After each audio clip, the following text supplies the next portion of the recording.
बिस्मिल्लाहिर्रहमानिर्रहीम। अस्सलाम वालेकुम नाज़रीन, एक नए व्लॉग के साथ आपकी खिदमत में हाजिर है। नाज़रीन, आज के इस व्लॉग में हम डिस्कस करेंगे सियासी मंजरनामे को जो हर गुजरते दिन के साथ तब्दील होता नज़र आ रहा है। अब गुज़िश्ता रोज़ हमने देखा वज़ीर आज़म शहबाज शरीफ साहब की जानिब से एक अहम बयान सामने आया जिसके ऊपर भी काफ़ी बहस हो रही है। गुज़िश्ता रोज़ वो चतराल में गए हुए थे जहाँ पर एक दानिश स्कूल के इफ्तिताह के मौके पर उन्होंने वज़ीर आला खैबर पख्तूनख्वा को एक पेशकश की, उसके ऊपर भी रद्द अमल आ रहा है। दूसरी जानिब पाकिस्तान तहरीक इंसाफ में भी पुराने लोग जो पाकिस्तान तहरीक इंसाफ को मुश्किल वक्त में छोड़कर चले गए थे वो फिर एक मरतबा मुतहरक हो गए हैं।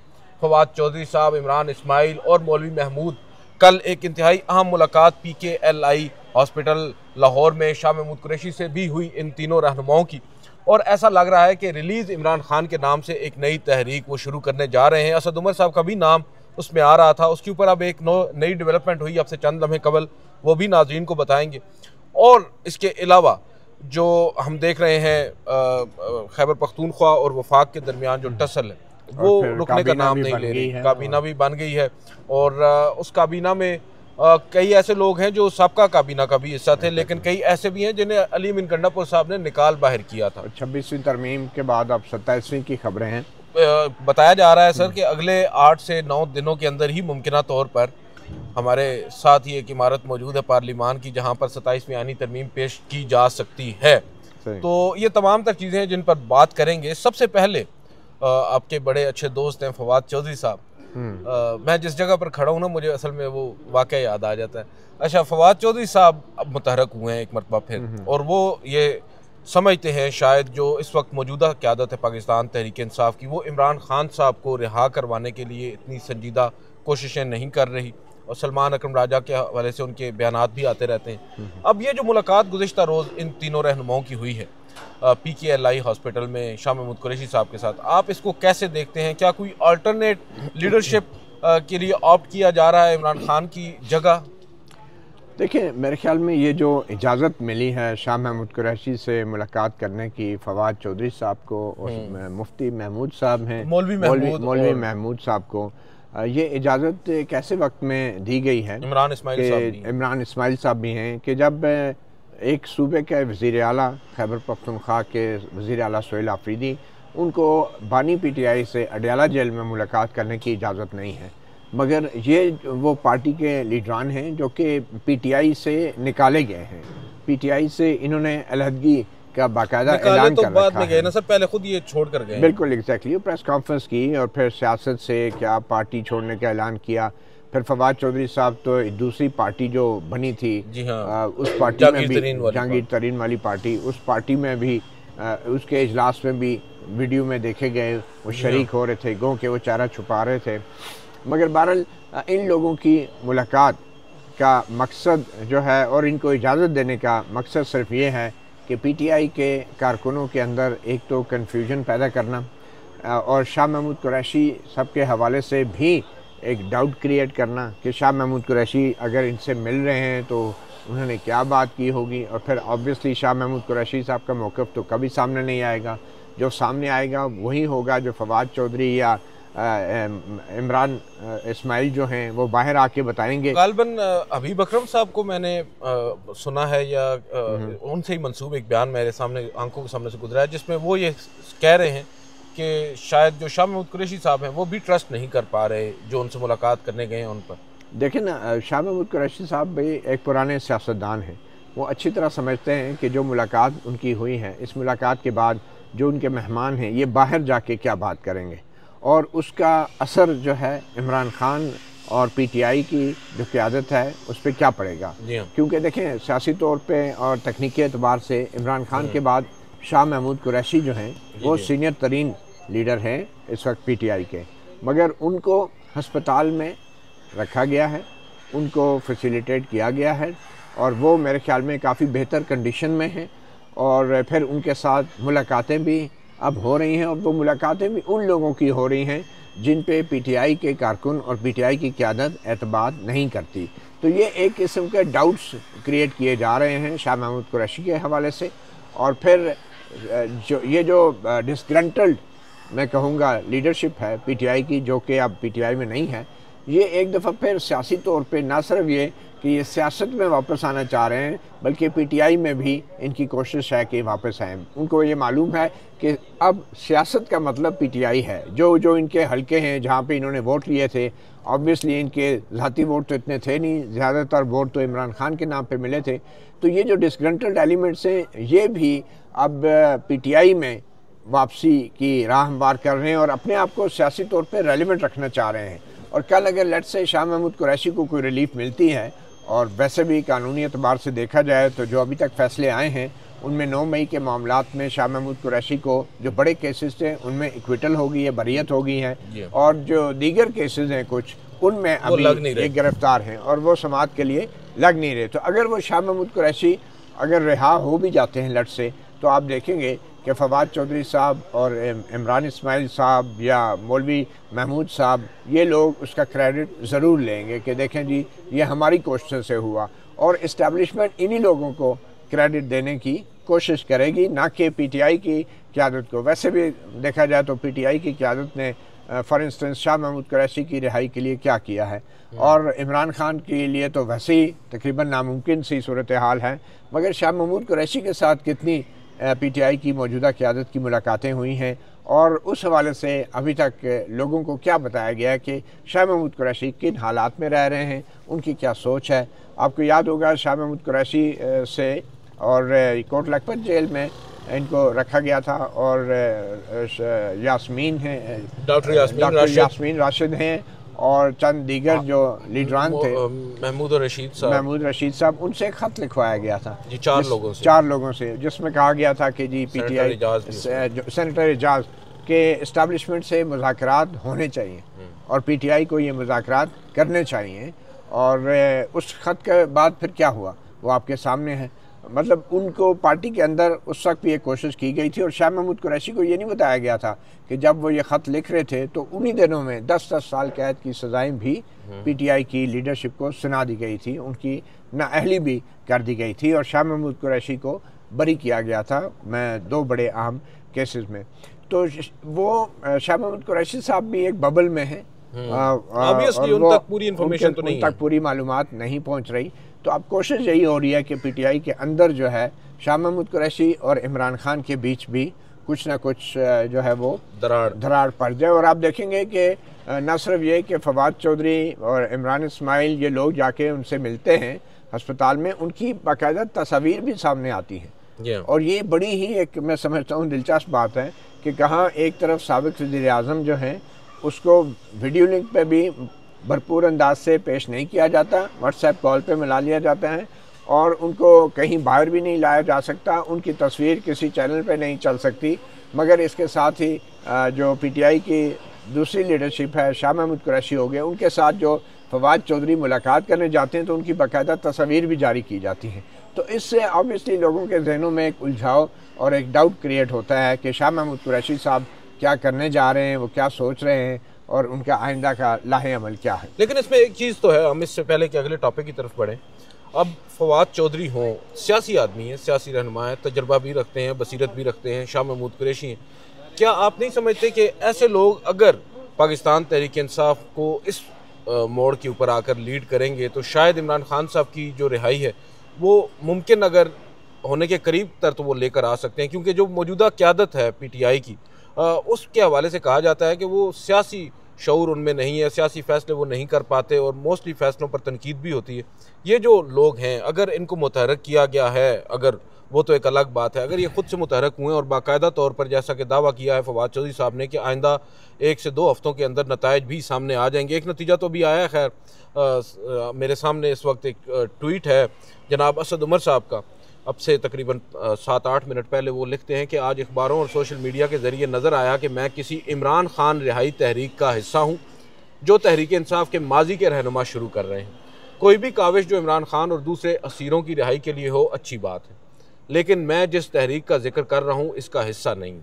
ठीक, अब क्योंकि इनसे ही मंसूब किया जा रहा था कि ये भी उस तहरीक में शामिल हैं जो अब इमरान खान के नाम से शुरू की जा रही है। देखें वो जो मुहावरा ना भागते चोर की लंगोटी सही, अब जिन लीडरान को पीटीआई की क़यादत इस काबिल नहीं समझती कि उनको अपनी शनाख्त दे सके, तो वो लीडरान अगर इस तरह की मुलाकातें करते हैं और कुछ अरसे बाद, चंद हफ्तों बाद अगर शाह महमूद कुरैशी रिहा हो जाते हैं, उनकी ज़मानत हो जाती है या वो बरी हो जाते हैं, तो क्या उसका क्रेडिट हम फवाद चौधरी और इमरान इस्माइल को देंगे? मेरे ख्याल में इस चीज़ का क्रेडिट इस्टेब्लिशमेंट तो चाहेगी कि फवाद चौधरी और इमरान इस्माइल को दिया जाए, मगर जो आम लोग हैं और जो पीटीआई की क़यादत है और जो हमारे जो दानिश्वर लोग हैं, जो तजज़ियाकार हैं, वो अच्छी तरह जानते हैं कि क्रेडिट का जो एक जिसको कहते हैं ना कि अख्तियार जो है वो इस वक्त इस्टेब्लिशमेंट ने अपने पास रखा हुआ है।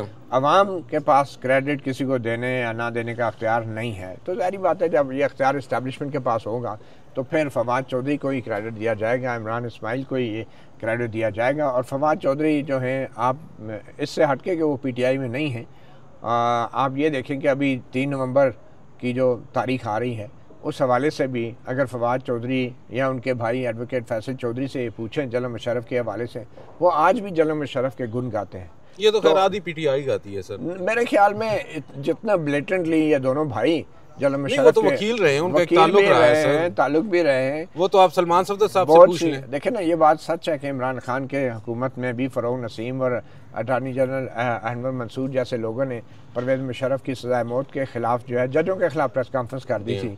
वो तो अपनी जगह है, लेकिन आज इन हालात में मैं समझता हूँ पीटीआई और इमरान खान ने बहुत कुछ सीख लिया है। और अगर आज भी फवाद चौधरी और एडवोकेट फैसल चौधरी जो हैं दोनों भाई जनरल मुशर्रफ के गुण गा रहे हैं, तो फिर एस्टेब्लिशमेंट ने डेफिनेटली जो कुछ भी इस मुल्क में होगा, किसी कैदी की रिहाई, तो उसका क्रेडिट तो इन दोनों को ही देना है।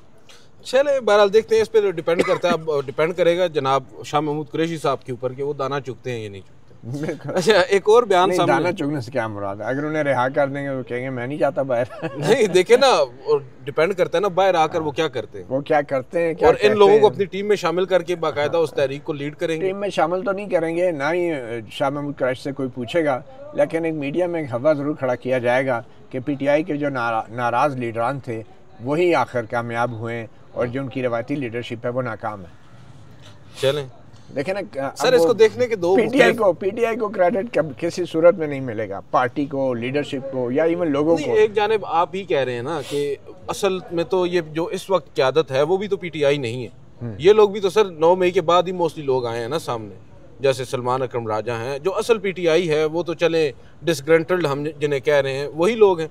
अब अगर वो लोग कोशिश करते हैं तो पीटीआई की कोशिश होगी ना सर, भले ही इस्टेब्लिशमेंट के साथ राब्ते करके, मिन्नत समाजत करके किसी एक को रिहा करवा। मेरे ख्याल में ये एक किस्म की एस्टेब्लिशमेंट की तरफ से पीटीआई को एक पेशकश है कि ये जो हमारे बंदे इन्हें वापस पार्टी में ले लें तो आपको कोई रिलीफ मिल जाएगी। क्या बात है। अच्छा, एक और बड़ा अहम बयान आया है। आपको मालूम है वज़ीर आज़म शहबाज शरीफ साहब ने सोहेल अफरीदी साहब को फ़ोन करके मुबारकबाद दी थी। अब गुज़िश्ता रोज़ वो मौजूद थे चित्राल में, जहाँ पर उन्होंने एक दानिश स्कूल का इफ्तिताह किया है। वहाँ पर उन्होंने वज़ीर आला खैबर पख्तूनख्वा सोहेल अफरीदी साहब को ये बताया कि उन्होंने उनको फ़ोन किया, उनको मुबारकबाद दी और ताउन की पेशकश भी की, और ये भी कहा कि वफाक आपके साथ भरपूर ताउन करेगा। उम्मीद है जो सोहेल अफरीदी साहब हैं, वज़ीर आज़म साहब कहते हैं कि मेरी इस पेशकश को कबूल करेंगे।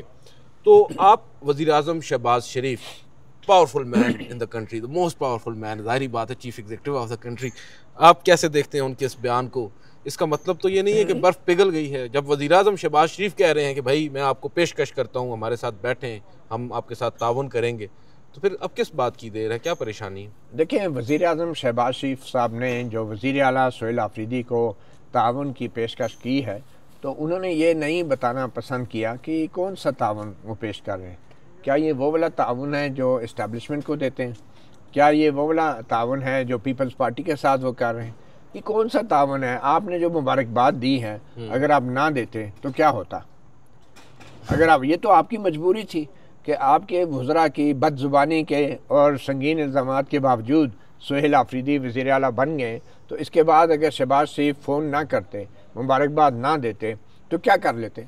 वज़ीर आला तो वो बन गए थे।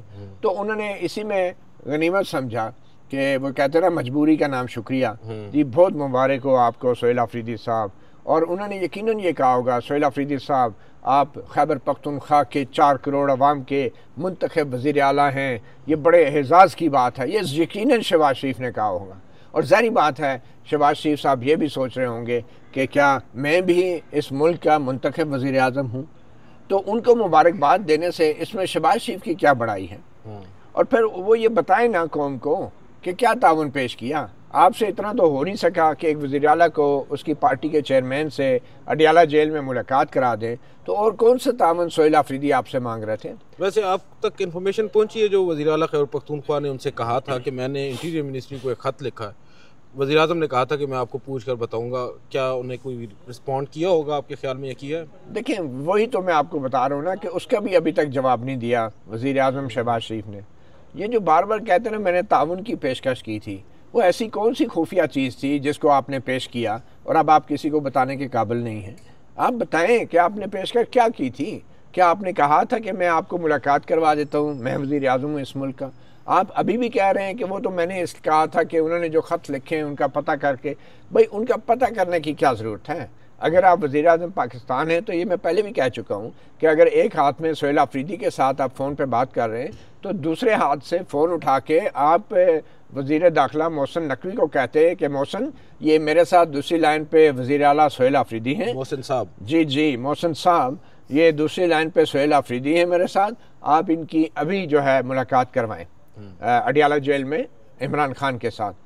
फिर तो हम मानते हैं कि उन्होंने कोई ताउन की पेशकश की है। तो मालूम नहीं, अगर वो मुलाकात तक नहीं करा सके तो और कौन सी चीज़ है जो उन्होंने पेश की होगी? देखें, दुनिया में और भी बहुत सी चीज़ें हैं ना मुलाकात के अलावा। खैबर पख्तूनख्वा के सूबाई मामलात हैं, हाँ। बहुत सारी तो चीज़ें बता हैं देते वहाँ ना। पे, उनमें ताउन करने की शायद बता उन्होंने देते पेशकश ना, की। चलें अभी बता देना कि क्या ताउन की पेशकश की है। ये जो कहते हैं मुबारकबाद। देखिए, दहशतगर्दी से लड़ रहा है on a very serious note सूबा, और वहाँ पर इस वक्त जो कुछ हो रहा है किसी से ढका छुपा नहीं। अफगानिस्तान के साथ जो कशीदगी है, अब एक सीज़ फायर अगर वक्ती तौर पर है, ओवरऑल जो दहशतगर्दी है, जो टीटीपी का किरदार है खैबर पख्तूनख्वा के अंदर, लोगों की जानें जा रही हैं, उस सब में वो बेसिकली तो ये पेशकश की होगी ना उन्होंने कि भाई हम आपके साथ हैं, आप भी हमारे साथ चलें, वो ये कहना चाह रहे होंगे। लेकिन ये भी तो देखें ना, वो भी अब मुलाकात के बाद जब से मुलाकात नहीं हो पा रही, सोहेल आफरीदी साहब भी डट गए हैं, वो भी कह रहे हैं कि अब मैं अगर मुलाकात नहीं होगी तो आपके पास नहीं होऊंगा। इसको आप कैसे देखते हैं? देखिए, यही तो मैं आपको कहना चाह रहा हूँ कि वज़ीर आज़म है मुल्क का और वो कह रहा है कि मैं वज़ीर आला से को ताउन की पेशकश कर रहा हूँ। जब उसके इख्तियार में नहीं है मुलाकात करवाना तो आगे बढ़े ना, कुछ और कर ले। चलें, आप भी तंग आ गए हैं, शहबाज शरीफ साहब भी तंग आ गए होंगे, और हो सकता है शहबाज शरीफ साहब ने सोहेल आफरीदी साहब से कहा हो कि आफरीदी साहब कोई और बात करें ना, बाकी भी तो इतने और भी गम है दुनिया में मुलाकात के सिवा। तो शहबाज शरीफ साहब ने क्या होगा कि सोहेल आफरीदी साहब ने तो मेरी छेड़ ही बना ली है। वैसे हो सकता है सोहेल आफरीदी साहब भी बड़े, वो मैंने देखा है उनका सेंस ऑफ ह्यूमर भी बड़ा अच्छा, हो सकता है रोज रात को सोने से पहले एक मैसेज कर देते हो शहबाज शरीफ साहब को, सर मुलाकात करा दे। और वो उन्होंने फिर कल गुस्से में आकर ये कह दियो हमने आपको पेशकश की है। और कोई पता नहीं है, शहबाज शरीफ साहब कहते होंगे मेरी तो नवाज शरीफ साहब से मुलाकात की इजाज़त नहीं मिलती तो मैं इमरान खान से आपकी कैसे करा। बहरहाल ये मेरे ख्याल में इस तावन की बात को उनको वजाहत करनी चाहिए, ये ऐसे हवा में बातें नहीं करनी चाहिए। आपने चित्राली टोपी तो पहन ली है, लेकिन इसका ये मतलब नहीं है कि आप खैबर पख्तूनख्वा के 4 करोड़ आवाम को भी चित्राली टोपी पहनाते फिरें। और आपको जो है बड़े वाज़ेह अंदाज में बतौर वज़ीर आज़म एक्ट करना चाहिए। और जहाँ तक दहशतगर्दी में ताउन का ताल्लुक है तो ये दहशतगर्दी में ज़बरदस्ती के फ़ौजी ऑपरेशन सूबे के अंदर ये कोई ताउन नहीं है, ठीक है ना। ऐसे हालात जो पैदा हो रहे हैं उसमें तो आपको मुकामी अवाम को, आबादी को, और आप वहाँ के मुंतखब MNAs और MPs को, उनको अपने साथ लेके चलना चाहिए। ये दहशतगर्दी सिर्फ तोपों, बंदूकों, गोलियों और मिसाइलों से नहीं ख़त्म होती है। ये वहाँ के जब तक आपके साथ अवाम नहीं होगी, वहाँ के मुंतखब नुमाइंदे नहीं होंगे, वहाँ पे मुकामी अमन कमेटियाँ नहीं आपके साथ देंगी, तो आप सिर्फ गोली मार के तो दहशतगर्दी का खात्मा नहीं कर सकते। तो इसलिए मैं समझता हूँ तावन आप करें, लेकिन उनसे वो तावन करें जिसका वो तावन चाह रहे हैं, जो तावन दरकार है।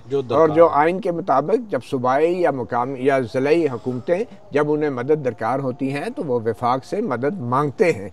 आप ज़बरदस्ती की मदद करने की कोशिश न करें और मामलात की नज़ाकत को समझें। वक्त बहुत कम है और अभी भी अफ़गानिस्तान के साथ मुस्तकिल बुनियादों पे मामलात हल नहीं हुए, और आप जो सियासत कर रहे हैं इस दहशतगर्दी के ऊपर, और बार बार आपके वज़रा जो हैं एक सियासी जमात को इन सारे दहशतगर्दी की कार्रवाइयों से जोड़ने की कोशिश करते हैं, ये मेरे ख्याल में एक बड़ा ही एक घिनौना फेल है।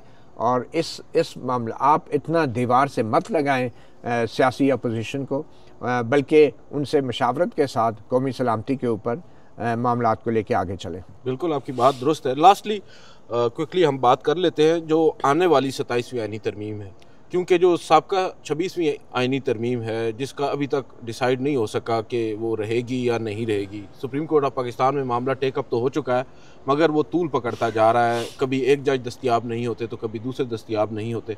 उसका नतीजा आने से पहले ऐसा लग रहा है कि आइंदा 8 से 10 रोज़ के अंदर 27वीं आईनी तरमीम भी आ जाएगी।